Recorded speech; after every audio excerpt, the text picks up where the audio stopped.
Hello friends, welcome to day trader Telugu and good evening. Sensex 306 points down అయ్యి 55,766 దగ్గర close అయితే Nifty 88 points down అయ్యి 16,631 దగ్గర క్లోజ్ అయింది. వెరస్ బ్యాంక్ నిఫ్టీ 12 పాయింట్స్ డౌన్ అయ్యి 36,726 దగ్గర క్లోజ్ అయింది. ఇవాళ ప్రైస్ యాక్షన్ గమనించారంటే ఓపెనింగ్ దగ్గర నుంచి సెల్లింగ్ కనిపిస్తూ వచ్చింది. కొంతసేపు కన్సాలిడేట్ అయ్యి నియర్లీ 2 అరౌండ్ దగ్గర నుంచి వస్తున్న రికవరీ, పర్టికులర్లీ హెచ్డిఎఫ్సి బ్యాంక్ లో వస్తున్న strong move, market again up side కి మూవ్ అవుతుందన్న కాన్ఫిడెన్స్ బిల్డ్ అవుతూ ఉంటూ లాస్ట్ అవర్ లో మార్కెట్ అగైన్ సెల్ ఆఫ్ కి అయితే గురైంది. ఇవాళ మార్కెట్ ఫాల్ లో మేజర్ రోల్ ని, పర్టికులర్లీ నిఫ్టీలో మేజర్ రోల్ ని ప్లే చేసింది అయితే రిలయన్స్. ఇవాళ నిఫ్టీ ఫాల్ అయిన 88 పాయింట్స్ లో నియర్ టు 67 పాయింట్స్ రిలయన్స్ దగ్గర నుంచి వచ్చిన కాంట్రిబ్యూషన్. అండ్ ప్రెసెంట్ మార్కెట్ ని మనం ఎలా అర్థం చేసుకోవాలి? మార్కెట్ ఈవెంట్స్ కోసం రెడీ అవుతున్నట్లయితే కనిపిస్తుంది. నెక్స్ట్ అప్కమింగ్ డేస్ లో వెరీ ఇంపార్టెంట్ ఈవెంట్స్ అయితే ఉన్నాయి. ప్రీవియస్ గాను మల్టిపుల్ టైమ్స్ అప్డేట్ చేశాను, బట్ ఇక్కడ కొత్త ఈవెంట్స్ డేట్స్ గురించి మాట్లాడతాను. ఫస్ట్ అయితే మనం ఎప్పటి నుంచో మాట్లాడుకుంటున్న ఫెడ్ ఒక outcome July 26th and 27th meeting జరుగుతుంది. అండ్ వెనస్డే 27th ఈవినింగ్ మనకి ఫెడ్ ఒక అవుట్కమ్ వస్తుంది. అది మార్కెట్ వెయిట్ చేస్తున్న important event. And July 28th US GDP numbers కూడా అప్డేట్ అవుతాయి. అండ్ దీనికి అడిషన్ గా అప్కమింగ్ డేస్ లో మనం గమనించాల్సింది RBI event August 3rd start అయ్యి ఆగస్ట్ 5th ఎండ్ అవుతుంది. అప్కమింగ్ టైమ్స్ లో ఉన్న బిగ్ ఈవెంట్స్ అయితే అవి first the fed July 27th update వస్తుంది. 28th మన మార్కెట్ లోకి అది రిఫ్లెక్ట్ అవుతుంది. అండ్ ఆ 28th క్లోజ్ అయిన యూఎస్ జీడిపి డేటా అప్డేట్ అవుతుంది. And August 3rd to 5th మనకి ఆర్బీఐ మీటింగ్స్ ఉంటాయి. అండ్ 5th మనకి ఆర్బీఐ మీటింగ్ ఒక అవుట్కమ్ మార్కెట్ లో రిఫ్లెక్ట్ అవుతుంది. ఇవి అప్కమింగ్ డేస్ లో మనం వాచ్ చేయాల్సిన ఇంపార్టెంట్ ఈవెంట్స్. అండ్ మన మార్కెట్ ఫాల్ విషయానికి వస్తే most of the numbers like 1/3 of Nifty entire numbers అన్ని కూడా ఫ్రైడే క్లోజ్ నుంచి మండే ఓపెనింగ్ ఇన్ బిట్వీన్ వస్తూ ఉండేసరికి, like Reliance, ICICI bank, Infosys వీటి నెంబర్స్ అన్ని వస్తుండేసరికి, అండ్ అందులో కూడా కొన్ని నెంబర్స్ మిక్స్డ్ గా లైక్ రిలయన్స్ ఎక్స్పెక్టేషన్స్ కంటే బిలో ఉన్నాయనే మనకు అప్డేట్స్ కనిపిస్తున్నాయి most of the financial platforms లో. రీసెంట్ టైమ్స్ లో క్రూడ్ ఆయిల్ ప్రైస్లు బాగా పెరిగాయి, జిఆర్ఎంస్ ఎక్కువగా ఉన్నాయి. వీళ్ళ రిఫైనింగ్ బిజినెస్ కూడా ఎక్స్ట్రాడినరీగా పర్ఫార్మ్ చేస్తుంటుంది. ఇంకా బెటర్ నెంబర్స్ వస్తాయి అనుకున్నారు, బట్ ఎక్స్పెక్టేషన్స్ కంటే బిలో ఉంటుండేసరికి స్టాక్ లో ఇవాళ మనకు కరెక్షన్ కనిపించింది. ఈవెన్ ఇన్ఫోసిస్ కూడా రెవెన్యూ బెటర్ గా ఉంటుంది, కానీ మార్జిన్ లో వస్తున్న డిక్లైన్ కారణంగా ఇన్ఫోసిస్ రిలేటెడ్ గాను నెగిటివ్ కామెంటరీ కనిపిస్తుంది. ఎక్సెప్ట్ ఐసిఐసిఐ బ్యాంక్ ఇంకే ఇతర నెంబర్స్ లో కూడా అంత స్ట్రాంగ్నెస్ లేకపోయేసరికి ఇవాళ ఓపెనింగ్ నుంచి హెవీ వెయిట్స్ లో వస్తున్న సెల్లింగే మార్కెట్ ని ఇలా డౌన్ సైడ్ కి డ్రాగ్ చేసింది. బట్ అప్కమింగ్ డేస్ లో మార్కెట్ రిజల్ట్స్ కంటే ఈవెంట్స్ ని ఎక్కువ బేస్ చేసుకుని మూవ్ అవుతుంటుంది. కాబట్టి ఏవేవైతే నేను డేట్స్ మెన్షన్ చేశానో, వీడియోలో మెన్షన్ చేశానో, ఆ డేట్స్ ని బట్టి మార్కెట్ లో వోలటైలిటీ ఉంటుందన్న విషయాన్ని మనం అర్థం చేసుకోవాలి. ఫ్రెండ్స్, వీడియోకి మేము పెడుతున్న ఎఫర్ట్స్ మీకు వాల్యుబుల్ అని అనిపిస్తూ ఉంటే వీడియోని తప్పకుండా లైక్ చేయండి. అండ్ అలాగే చాలా స్టాక్స్ మనకి డివిడెండ్ అయితే ప్రకటించాయి. అండ్ వాటి ఎక్స్ డేట్ 27th మీన్స్ ఈ డివిడెండ్స్ మనకి రావాలంటే 26th ఆర్ బిఫోర్ మనం ఈ స్టాక్ ని కొనుండాలి. అలా కొంటే 27th ఇది స్టాక్ ప్రైస్ లో రిఫ్లెక్ట్ అవుతుంది. ఆ డివిడెండ్ ప్రైస్ స్టాక్ ప్రైస్ లోంచి రెడ్యూస్ అవుతుంది. కాబట్టి ఎక్స్ డేట్ రోజు స్టాక్ ఫాలో అవుతుంటే ఆ పర్టికులర్ డేన మనకి ఏదైనా కార్పొరేట్ యాక్షన్ ఉందా లేదా అని గమనించాలి. అలా చూస్తే హాకిన్స్ వాళ్ళు 60 రూపీ పర్ షేర్ దగ్గరగా డివిడెండ్ ని ప్రీవియస్ గా ప్రకటించారు. దానికి ex date 27th. Even Hero MotoCorp 35 rupee per share, and MRF 144 rupee per share, and Praj 2 rupees 70 paise per share. And dividend మనకి రావాలంటే ఎక్స్ డేట్ కంటే ముందు ఒక వర్కింగ్ డే మనం కొనాలి. కాబట్టి 26th ఆర్ బిఫోర్ మనం పొజిషన్ తీసుకొని ఉండాలి. కాబట్టి ఇమేజెస్ లాజికల్ గా ఏ డే అయితే మనం పొజిషన్ తీసుకుంటే కార్పొరేట్ యాక్షన్స్ కి ఎలిజిబుల్ అవుతామో ఆ డే కంటే ఒక డే బిఫోర్, లైక్ ఇప్పుడు 26th తీసుకుంటే ఎలిజిబుల్ అవుతాం. కాబట్టి 26th కి ముందు 25th ఇవాళ అప్డేట్ చేయడం జరిగింది. అండ్ ఈ డేటా ఎవ్రీడే ఆఫ్టర్నూన్ మీకు టెలిగ్రామ్లో అప్డేట్ అవుతూ ఉంటుంది. ఫస్ట్ టాటా మోటార్స్ గురించి మాట్లాడుకోవాలి. టాటా మోటార్స్ రిలేటెడ్గా లాస్ట్ 2 డేస్లో వస్తున్న అప్డేట్, టాటా మోటార్స్ వాళ్ళకి డిటిసి దగ్గర నుంచి, డిటిసి అంటే ఢిల్లీ ట్రాన్స్పోర్ట్ కార్పొరేషన్, ఈ డిటిసి వాళ్ళ దగ్గర నుంచి టాటా మోటార్స్ వాళ్ళకి 1500 ఎలక్ట్రిక్ వెహికల్ బస్సెస్ ఆర్డర్ అయితే లభించిందని. సో ఇది కేవలం బస్సెస్ ని సప్లై చేయడం వరకే కాదు, supply, operate and even maintenance కూడా నెక్స్ట్ 12 years కి వీళ్ళు చేయబోతున్నారని ఇలా టాటా మోటార్స్ వాళ్ళు అప్డేట్ చేస్తున్నారు. ఆల్రెడీ టాటా మోటార్స్ వాళ్ళు near to 650 electric vehicle buses దగ్గరగా సప్లై చేశారని, అండ్ ఇంకా ఈ సెగ్మెంట్ లో ఫర్దర్ ఇన్నోవేషన్ చేస్తూ ఈ సెగ్మెంట్ లో ముందుకు వెళ్తారనేలా ఈ బస్సెస్ ఒక ప్రొడక్ట్ లైన్ సెగ్మెంట్ కి సంబంధించి వైస్ ప్రెసిడెంట్ అయిన రోహిత్ శ్రీవత్సవ గారు అప్డేట్ అయితే చేస్తూ ఉన్నారు. ఇదిలా ఉంటే గ్లోబల్ గా ఉన్న సెమీ కండక్టర్స్ ఒక ప్రైజెస్ కూడా డ్రాప్ అవుతూ ఉండడం. సో యూజువల్ గా ఎప్పుడు ప్రైజెస్ డ్రాప్ అవుతాయి, ఏదో ఒక ప్రొడక్ట్ ఆర్ ఒక కమోడిటీది ఎదర్ సప్లై అయినా ఎక్కువ ఉండాలి లేదంటే డిమాండ్ అయినా తక్కువ ఉండాలి. కానీ ఇప్పుడు మనం గమనిస్తున్నాం రీసెంట్ డేస్ లో ఆటో సెక్టర్ లో ఎటువంటి డిమాండ్ ఉందని. సో డిమాండ్ లో ఎటువంటి డ్రాప్ డౌన్ లేదు. కాబట్టి సప్లై రిలేటెడ్ గా ప్రీవియస్ గా ఏ కన్సర్న్స్ అయితే ఉన్నాయో, సెమీ కండక్టర్స్ ఒక షార్టేజ్ మీన్స్ ఈ చిప్స్ ఒక షార్టేజ్ ఉంటుంది, దాని కారణంగా ఆటో ఇండస్ట్రీ ఇంపాక్ట్ అవుతుందని ఏ నెగిటివ్ అప్డేట్స్ అయితే మనం కంపెనీస్ దగ్గర నుంచి వింటూ వచ్చాము. ఐ థింక్ అప్కమింగ్ క్వార్టర్స్ లో దీని కారణంగా క్రియేట్ అయిన నెగిటివిటీ ఈ ఆటో సెక్టర్ స్టాక్స్ లో అయితే ఫిల్ అవుతుంది. మీన్స్ స్టాక్స్ రిలేటెడ్ గా ఈ సెమీ కండక్టర్ షార్టేజ్ ఈజ్ అవుతూ ఉండడం, సెమీ కండక్టర్స్ ఒక అవైలబిలిటీ పెరుగుతూ ఉండడం ఆన్ కమింగ్ క్వార్టర్స్ మనం ఆటో సెక్టర్ స్టాక్స్ కి పాజిటివ్ గా చూడొచ్చు. టాటా మోటార్స్ తో కంబైన్ చేసి చెప్తున్నాను అప్డేట్, బట్ ఇది టాటా మోటార్స్ కి స్పెసిఫిక్ గా ఉంటున్న అప్డేట్ కాదు. ఎంటైర్ ఆటో సెక్టర్ కి అప్డేట్ ని మనం సెమీ కండక్టర్స్ ఒక అవైలబిలిటీ పెరుగుతూ ఉండడాన్ని, ఈ ప్రైజెస్ ఫాలో అవుతూ ఉండడాన్ని మనం పాజిటివ్గా చూడాల్సి ఉంటుంది. Next news of the day Zomato గురించి మాట్లాడుకోవాలి. వాళ్ళ ఇంట్రాడే సెషన్స్లో జొమాటో 11% దగ్గరగా ఫాల్ అయింది.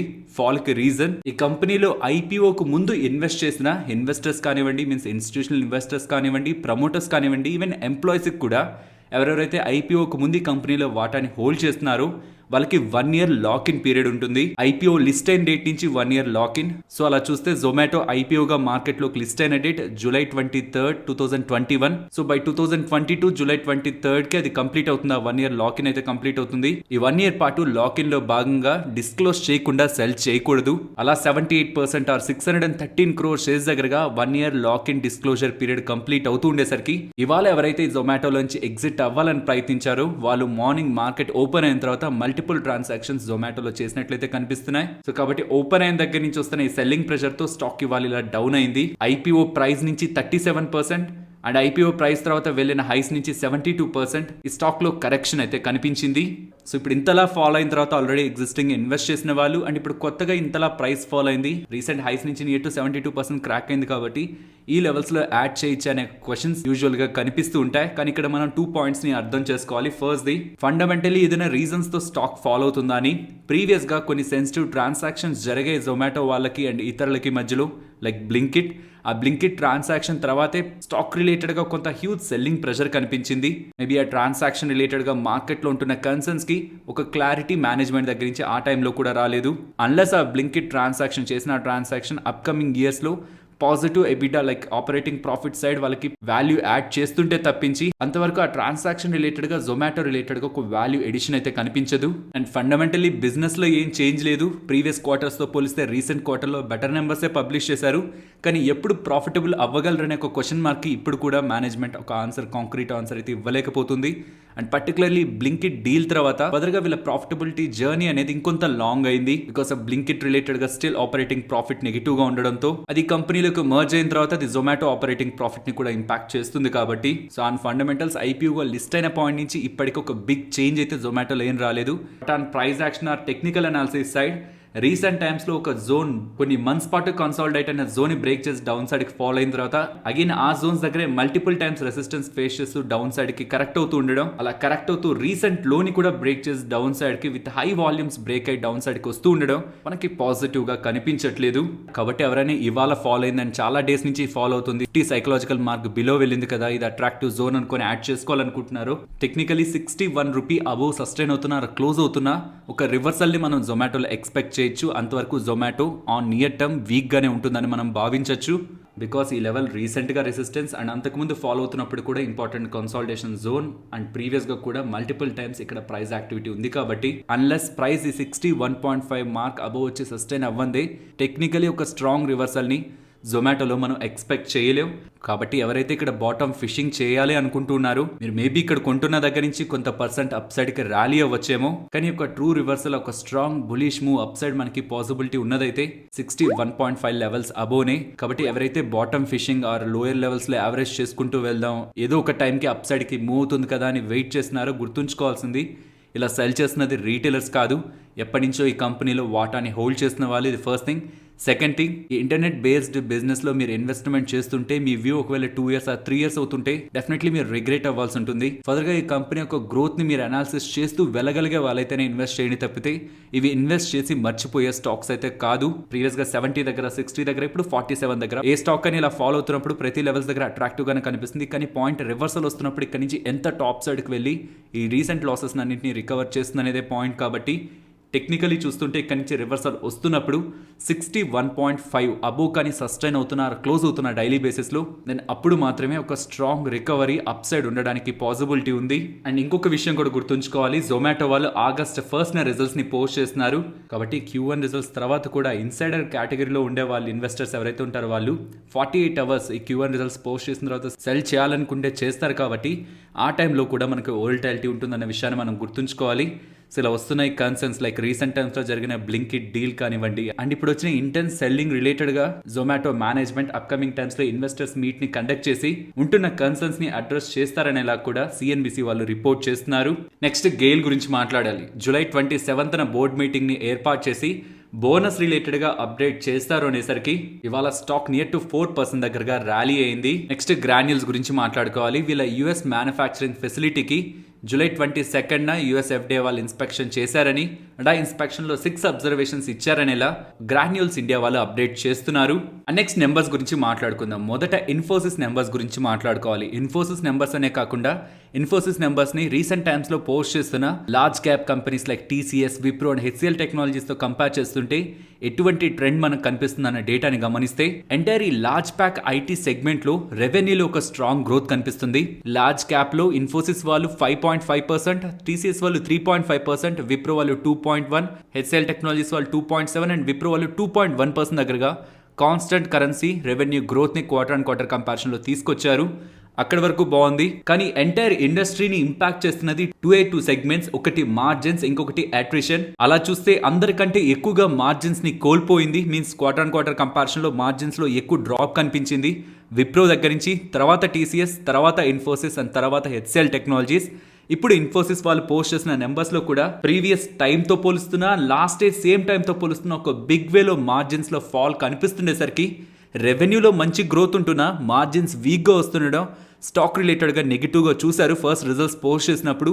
కానీ రిజల్ట్స్ పోస్ట్ చేసిన కొంత టైంకి మేనేజ్మెంట్ ప్రీవియస్గా ఇచ్చిన గైడెన్స్ కంటే బెటర్ రెవెన్యూ గైడెన్స్ ని ఇస్తూ అప్కమింగ్ క్వార్టర్స్లో ఇంకా బెటర్ రెవెన్యూ గ్రోత్ ఉంటుందనే పాజిటివ్ స్టేట్మెంట్స్ చేస్తూ ఉండేసరికి స్టాక్లో ఇవాళ మనకి రికవరీ అయితే కనిపించింది. సో ఈ ఇమేజ్లో large cap, mid cap and small cap IT companies వాటి revenue and profit year on year and క్వార్టర్లో ఎలా గ్రో అయింది ఆర్ ఫాల్ అయిందన్న పర్సంటేజ్, వాటి price to earning and price to book and recent highs నుంచి ఎంత పర్సెంట్ కరెక్ట్ అయ్యా అనే ఎంటైర్ డేటా ఐటీ సెగ్మెంట్ రిలేటెడ్గా డేటా మీకు ఇమేజ్లో కనిపిస్తుంది. స్క్రీన్ని పాస్ చేసి గమనించవచ్చు, లేదంటే ఇమేజ్ మీకు మన టెలిగ్రామ్ ఛానల్లో కూడా దొరుకుతుంది. మన ఛానల్లో లేనట్లయితే టెలిగ్రామ్ యాప్ ఇన్స్టాల్ చేశాక డే ట్రేడర్ తెలుగు అని సర్చ్ చేశారంటే 3,01,000 అబోవ్ మన వాళ్ళున్న గ్రూప్ ఉంటుంది. అదే మన ఛానల్. ఓవరాల్ ఇప్పటి వరకు పోస్ట్ చేసిన ఐటీ నెంబర్స్ అన్ని లార్జ్ క్యాప్ కానీ మిడ్ క్యాప్, స్మాల్ క్యాప్ వీటన్నిటి నెంబర్స్ని చూసిన తర్వాత మనకు అర్థమవుతున్నది మోస్ట్ ఆఫ్ ద కంపెనీస్లో మార్జిన్స్లో ప్రెషర్ ఉంది. ఐటీ కంపెనీస్లో ఉంది. ఒకవేళ మార్జిన్లో ఎటువంటి ప్రెషర్ లేకుండా క్వార్టర్ అండ్ క్వార్టర్లో స్టేబుల్గా అయినా లేకపోతే బెటర్ మార్జిన్స్తో పోస్ట్ చేస్తుంటే అది ఎక్స్ట్రాడినరీ నెంబర్స్లో మార్కెట్ చూస్తుంది. In an average IT companies రిలేటెడ్గా మార్జిన్లో ప్రెషర్ ఉంది, కానీ రెవెన్యూస్లో ఒక స్ట్రాంగ్ గ్రోత్ ఉంది. మోస్ట్ ఆఫ్ ద కంపెనీస్ గమనిస్తే ఇయర్ ఆన్ ఇయర్ కంపారిజన్లో అయితే అన్ని కంపెనీస్ మంచి నెంబర్స్ని పోస్ట్ చేశాయి. సో రెవెన్యూ బాగుంటున్నా మార్జిన్స్లో ఫాల్ వస్తూ ఉండడం కారణంగా రిజల్ట్స్ మనకి వీక్గా కనిపిస్తున్నాయి. అండ్ మోస్ట్ ఆఫ్ ద యావరేజ్గా చూస్తుంటే డీల్ విన్స్ కూడా ఫ్లాట్గా ఉంది. And compared with large cap, mid cap స్పేస్లో బెటర్ పర్ఫార్మెన్స్ మనకి ఐటీ కంపెనీస్ దగ్గర నుంచి కనిపిస్తూ ఉంది. నెక్స్ట్ రిలయన్స్ నెంబర్స్ గురించి మాట్లాడుకోవాలి. మోస్ట్ ఆఫ్ ద ఫైనాన్షియల్ ప్లాట్ఫామ్స్లో రిలయన్స్ నెంబర్స్ ఎక్స్పెక్టెడ్ కంటే బిలో ఉంటున్నాయనే ఒక అప్డేట్స్ మనకు కనిపిస్తుంటాయి, particularly and profitability side. But ఆ ప్రాఫిటబిలిటీ అలా డిక్లైన్ అవడానికి వన్ ఆఫ్ ద రీజన్స్ ఈసారి రిజల్ట్స్లో ఇంపాక్ట్ కనిపిస్తున్నది tax segment and even depreciation కూడా అధిక మొత్తంలో ఉండడంతో మనకి ప్రాఫిటబిలిటీ సైడ్ డిక్లైన్ అయితే కనిపిస్తుంది. బట్ వీళ్ళకి సంబంధించిన అన్ని సెగ్మెంట్స్లో కూడా year on year and quarter కంపారిజన్లో రెవెన్యూలో గ్రోత్ కనిపించింది. And particularly oil to chemical business లో హైయెస్ట్ ఎవర్ క్వార్టర్లీ రెవెన్యూస్ కనిపిస్తున్నాయి. And even rest of the segments లో కూడా టాప్ లైన్ లో బెటర్ గ్రోత్ కనిపిస్తున్నా ఈ ట్యాక్స్ అండ్ డిప్రిసియేషన్ ఇంపాక్ట్ తో ప్రాఫిటబిలిటీ సైడ్ మనకి ఇంపాక్ట్ అయితే కనిపిస్తుంది. And coming to Jio platforms, వీళ్ళు ఆర్పుని 175 రూపీస్ 70 పైస్ గా ప్రకటించారు. So last year same time 138 దగ్గరకు ఉంది అండ్ లాస్ట్ క్వార్టర్ లో 167 దగ్గరకు ఉంది. అండ్ ఈసారి వీళ్ళు 175 దగ్గరగా ఆర్పుని పోస్ట్ చేస్తుండడం జియో నెంబర్స్ కూడా బెటర్గానే కనిపిస్తున్నాయి. రీజన్ ఇందాక అనుకున్నాం కదా ఎస్టిమేట్స్ కంటే బిలో ఉందని. ఈ ఎస్టిమేట్స్ దేనికని అంత హైలో ఉన్నాయంటే రీసెంట్ టైమ్స్లో క్రూడ్ ఆయిల్ ప్రైస్లు ఎక్కువ పెరిగిపోతుండడం కారణంగా గ్రాస్ రిఫైనింగ్ మార్జిన్స్ GRMs కూడా ఒక టైంలో చాలా ఎక్కువ ఉన్నాయి, తర్వాత ఫాలో అయిపోయాయి రీసెంట్ డేస్లో. బట్ ఈ రిజల్ట్స్ కి సంబంధించిన GRMs చాలా ఎక్కువగా ఉన్నాయి కాబట్టి ఈ రిఫైనింగ్ సెగ్మెంట్ లో ఇంకా హైయర్ ప్రాఫిటబిలిటీ అండ్ ఇంకా హైయర్ గ్రోత్ ని వీళ్ళు ఎక్స్పెక్ట్ చేశారు. బట్ ఆ స్థాయిలో గ్రోత్ లేకపోతుండేసరికి అలా గ్రోత్ ఉంటుందని ఏ ఎక్స్పెక్టేషన్స్ అయితే స్టాక్ లో ఫిల్ అయ్యాయో అవి మీట్ అవ్వకపోతూ ఉండడం స్టాక్ రిలేటెడ్ గా సెల్లింగ్ ప్రెషర్ కి రీజన్ లా కనిపిస్తుంది. నెక్స్ట్ ఐసిఐసిఐ బ్యాంక్ నెంబర్స్ గురించి మాట్లాడుకుందాం. డైరెక్ట్ గా ఐసిఐసిఐ బ్యాంక్ నెంబర్స్ కాకుండా HDFC bank and ICICI bank number comparison ని గమనించారంటే ఈ రీసెంట్ టైమ్స్లో ప్రీవియస్గా లీడర్షిప్ని మెయింటైన్ చేసిన HDFC బ్యాంక్ వాళ్ళు వాళ్ళ లీడర్షిప్ని స్లోలీ ఐసిఐసిఐ బ్యాంక్ వాళ్ళకి ట్రాన్స్ఫర్ చేస్తున్నట్లు కనిపిస్తుంది. మీన్స్ అక్రాస్ అన్ని సెగ్మెంట్స్ ఐసిఐసిఐ బ్యాంక్ వాళ్ళు హెచ్డిఎఫ్సి బ్యాంక్ వాళ్ళ కంటే బెటర్ గా పర్ఫార్మ్ చేస్తున్నారు. First NIM net interest margin గమనించారంటే ఐసిఐసిఐ బ్యాంక్ రిలేటెడ్ గా 4.01 దగ్గరగా ఉంది. సో అది లాస్ట్ 30 క్వార్టర్స్ ఒక high and loan growth 21.3% year on year growth, అది 26 క్వార్టర్స్ ఒక high. Gross non performing assets ని గమనించారంటే ప్రెసెంట్ 3.41 దగ్గరగా ప్రకటించారు అండ్ నెట్ 0.7 గా రిపోర్ట్ చేశారు. అది లాస్ట్ 30 క్వార్టర్స్ ఒక బెస్ట్. అండ్ మీరు NIA net interest income growth ని తీసుకున్నా, ప్రాఫిట్ ఆఫ్టర్ ట్యాక్స్ గ్రోత్ ని తీసుకున్నా, కంపేర్డ్ విత్ హెచ్డిఎఫ్సి బ్యాంక్ వీళ్ళు సిగ్నిఫికెంట్ గ్రోత్ అయితే డెలివర్ చేశారు. సో ఓవరాల్ బ్యాంకింగ్ సెగ్మెంట్లో ఐసిఐసిఐ బ్యాంక్ నెంబర్స్ స్ట్రాంగ్గా ఉన్నాయి. And flip side means negative side slippages 5825 crore post చేశారు. మీన్స్ స్లిపేజెస్ ఎక్కువ అవుతున్నాయి కానీ రికవరీ కూడా అలానే ఉంది. రికవరీ కూడా 5400 crore దగ్గరగా 16% ఆన్ క్వార్టర్ బేసిస్లో కూడా రికవరీ కూడా స్ట్రాంగ్గా ఉంది. కాబట్టి ఈ స్లిపేజెస్ రిలేటెడ్ ఉంటున్న నెగిటివ్, రికవరీ రిలేటెడ్ వస్తున్న మనీతో న్యూట్రల్ అయింది. So overall numbers ICICI bank వి స్ట్రాంగ్గా ఉన్నాయి. నెక్స్ట్ ఎస్ బ్యాంక్ ఒక నెంబర్స్ గురించి మాట్లాడుకోవాలి. మొత్తం ఎంటైర్ నెంబర్స్ని కంబైన్ చేస్తుంటే ఎస్ బ్యాంక్ నెంబర్స్ స్టేబుల్ గానే ఉన్నాయి. పిఎండ్ఎల్ సైడ్ చూస్తే నెట్ ఇంట్రెస్ట్ ఇన్కమ్ బెటర్ గానే పోస్ట్ చేశారు, బట్ ప్రాఫిటబిలిటీ ఇంకాస్త బెటర్ గా ఉంటుందని మార్కెట్లో ఎస్టిమేట్స్ ఉన్నాయి. ఎస్టిమేట్స్ కి బిలో ప్రాఫిటబిలిటీ ఉంది. నెట్ ఇంట్రెస్ట్ ఇన్కమ్ బెటర్ గా ఉంది and advances 14% and deposits 18% year on year comparison లో గ్రోత్ ఉంటే బ్యాలెన్స్ షీట్ 17% గ్రో అయింది ఇయర్ ఆన్ ఇయర్ లో. అండ్ కాసా 30.8% దగ్గరగా మెయింటైన్ చేశారు. అది లాస్ట్ ఇయర్ ఇదే సేమ్ టైం కి 27.4% దగ్గరగా ఉంది. And asset quality gross and net non performing assets last quarter తో కంపేర్ చేస్తున్నా, లాస్ట్ ఇయర్ సేమ్ క్వార్టర్ తో కంపేర్ చేస్తున్నా బెటర్ గా కనిపిస్తున్నాయి. మీన్స్ స్టేబుల్ అసెట్ క్వాలిటీని రిపోర్ట్ చేశారు. స్లిపేజెస్ అండ్ ఈవెన్ ప్రావిజన్స్ కూడా లోయర్ సైడ్ ఉంటూ ఉండడం ఓవరాల్ నెంబర్స్ రిలేటెడ్ గా స్టెబిలిటీని అయితే మెయింటైన్ చేస్తూ ఉంది. నెక్స్ట్ నవీన్ ఫ్లోరిన్ నెంబర్స్ గురించి మాట్లాడుకోవాలి. మీరు గమనిస్తే రెవెన్యూస్ క్వార్టర్ బేసిస్ లో 3% డ్రాప్ అయి ఉంటుంది. మీన్స్ కొంత ఫ్లాట్ గా లాస్ట్ టైం తో పోలిస్తే రెవెన్యూస్ కనిపిస్తాయి కానీ మార్జిన్స్ ని గమనించండి. లాస్ట్ క్వార్టర్ తో కంపేర్ చేస్తున్నా, లాస్ట్ ఇయర్ సేమ్ క్వార్టర్ తో కంపేర్ చేస్తున్నా ఇప్పుడు better margins. And operating side కూడా quarter and year on year basis లో బెటర్మెంట్ కనిపిస్తుండేసరికి ప్రాఫిటబిలిటీ ఎక్స్పెక్టెడ్ కంటే బెటర్ గా వీళ్ళు డెలివర్ చేశారు. అండ్ వీళ్ళ సెగ్మెంట్ వైడ్ బిజినెస్ ని గమనిస్తే వీళ్ళ స్పెషాలిటీ సెగ్మెంట్ లో ఎప్పుడూ లేనంత రెవెన్యూస్ ని వీళ్ళు డెలివర్ చేశారు. అండ్ హెచ్పిపి సెగ్మెంట్ లో కూడా 33% గ్రోత్. అండ్ ఈ హెచ్పిపి సెగ్మెంట్ రిలేటెడ్ గా హనీవెల్ వాళ్ళ దగ్గర నుంచి వచ్చిన డీల్ రిలేటెడ్ గా రిఫ్లెక్షన్ H2 FY23 లో వీళ్ళ బిజినెస్ లో ఉంటుందని నవీన్ ఫ్లోరిన్ వాళ్ళు అప్డేట్ చేస్తున్నారు. Except CDMO business, rest of the అన్ని సెగ్మెంట్స్ లో కూడా బెటర్ గ్రోత్ కనిపిస్తుంది. వీళ్ళనే కాదు రీసెంట్ టైమ్స్ లో పోస్ట్ చేసిన most of the chemical companies mention చేసిన వర్డ్ ఫ్లోరో కెమికల్స్ రిలేటెడ్ గా బెటర్ గ్రోత్ ఉంటుందని. అక్కడ బిజినెస్ బెటర్ గా కనిపిస్తుంది. ఈవెన్ మార్జిన్స్ కూడా ఎక్స్పెక్టెడ్ కంటే బెటర్ గా ఉన్నాయన్న కామెంటరీ కూడా వినిపిస్తుంది. కాబట్టి ఈవెన్ నవీన్ ఫ్లోరిన్ వాళ్ళనే కాదు, థర్స్డే రిజల్ట్స్ పోస్ట్ చేసిన SRF వాళ్ళు కూడా కాన్ఫరెన్స్ కాల్ లో మీన్స్ ఇన్వెస్టర్స్ తో మాట్లాడుతూ ఎగ్జిస్టింగ్ ఉన్న వాళ్ళ బిజినెస్ నెంబర్స్ గురించి డిస్కస్ చేస్తూ అప్కమింగ్ బిజినెస్ రిలేటెడ్ గా పాజిటివ్ స్టేట్మెంట్స్ వస్తుండేసరికి SRF రిలేటెడ్ గా స్టాక్ ప్రైస్ కూడా ఇవాళ మనకి ర్యాలీ అయింది. And Nifty bank Nifty support and resistance present ఉన్న లెవెల్స్ నుంచి డౌన్ సైడ్ కి వెళ్తుంటే 16,520 అండ్ అబోవ్ 16,450. ఇక్కడ నుంచి up side 16,650 and above 16,750. Bank Nifty support present ఉన్న లెవెల్స్ నుంచి డౌన్ సైడ్ 36,440. ఇవాళ మీరు గమనిస్తే మార్కెట్ ఫాలో మనకి ఇంచుమించి ఇదే జోన్ దగ్గరే బ్యాంక్ నిఫ్టీ సపోర్ట్ తీసుకుంటూ నియర్ టు 450 పాయింట్స్ దగ్గరగా బ్యాంక్ నిఫ్టీలో ర్యాలీ మనకు కనిపించింది. కాబట్టి అగైన్ డౌన్ సైడ్ ఇది important support and up side 36,940. Next Nifty option chain డేటాని గమనిస్తే ప్రెసెంట్ ఉన్న లెవెల్స్ నుంచి టాప్ సైడ్ కి వెళ్తున్నప్పుడు ప్రీవియస్ గా 16,800 దగ్గర సిగ్నిఫికెంట్ డేటా బిల్డ్ అవుతూ వచ్చేది. ఇప్పుడు 16,700 దగ్గరే సిగ్నిఫికెంట్ డేటా కనిపిస్తుంది. అండ్ డౌన్ సైడ్ 16,500 దగ్గర కొంత అన్వైండింగ్ కనిపిస్తూ 16,300 దగ్గర డేటా అయితే బిల్డ్ అవుతుంది.